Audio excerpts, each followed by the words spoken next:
Welcome to The Explainer. Today we're diving into a fascinating game that looks a lot like pool, except for one tiny detail. Sinking a ball might just be the worst thing you can do. This is Taiwanese 235 Carom. So to really get what makes this game so unique, you've got to understand that the entire world of billiards is kind of split right down the middle.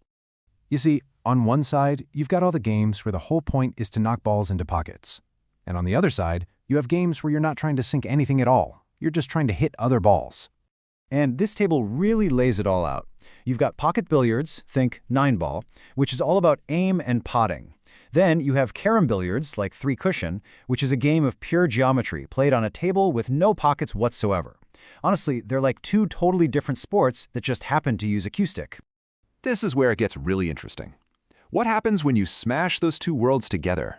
Well, you get a wild hybrid game, one that was born not out of some grand design, but out of sheer necessity. And that brings us to our main event, Taiwanese 235 Carom, a really unique sport that was literally created to bridge this exact divide.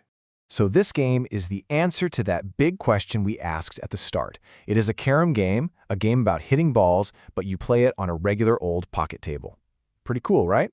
You know, the story of how this game came to be is just a perfect example of making do with what you've got. See, after World War II, American-style pocket tables started showing up everywhere in Taiwan. But a lot of players still loved the precision of carom. So what did? They couldn't find carom tables, so they just invented a whole new game. They adapted. All right, so how do you actually play this thing? Well, get ready because the scoring system is where you really start to see just how ridiculously challenging this game is. So the game uses just 4 balls. You've got your white cue ball, a yellow ball, and 2 red balls. That's it. But to score, you have to pull off this super specific 3-part sequence, all in one turn. Okay, listen closely. To score, you have to complete 3 different shots in this exact order. First, your cue ball has to hit 1 yellow and 1 red ball. Pull that off, you get to shoot again.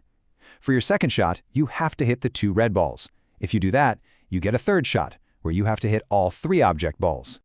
And here's the kicker. After all that work, 3 successful, distinct, and increasingly difficult carom shots, what do you get? 1. A single point. Then the whole process starts over again for the next point. It's brutal. Okay, if you thought that was tough, we're now getting to the most mind-bending rule of this whole game. This is the part that completely flips everything you know about pool right on its head.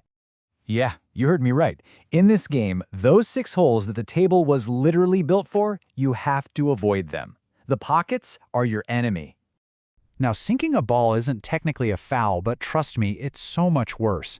Any ball that goes in a pocket gets put back on the table, right on a specific spot.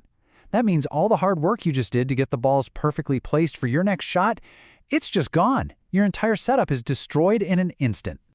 So you're probably thinking, why on earth would anyone play a game that's this hard? And that's a fair question.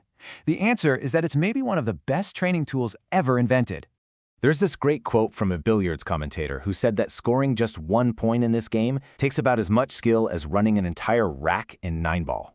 That insane level of difficulty forces you to master the fundamentals, your positioning, your touch, your cue ball control at an absolutely elite level. And this right here, this is the game's secret weapon. For a carom player, it's an amazing way to practice their craft when they can only find a regular pocket table. But for a pocket billiards player, oh man, it's a trial by fire. It forces you to learn cue ball control on a level you can't even imagine, and those skills translate directly back to making you a killer 9-ball player. So by taking the table from one game and the goal from another, Taiwanese 235 Carom creates this incredible, unique challenge. It pushes the absolute limits of precision and strategy. It's more than just a game. It's a testament to creativity, to adaptation, and to that endless quest to become a better player.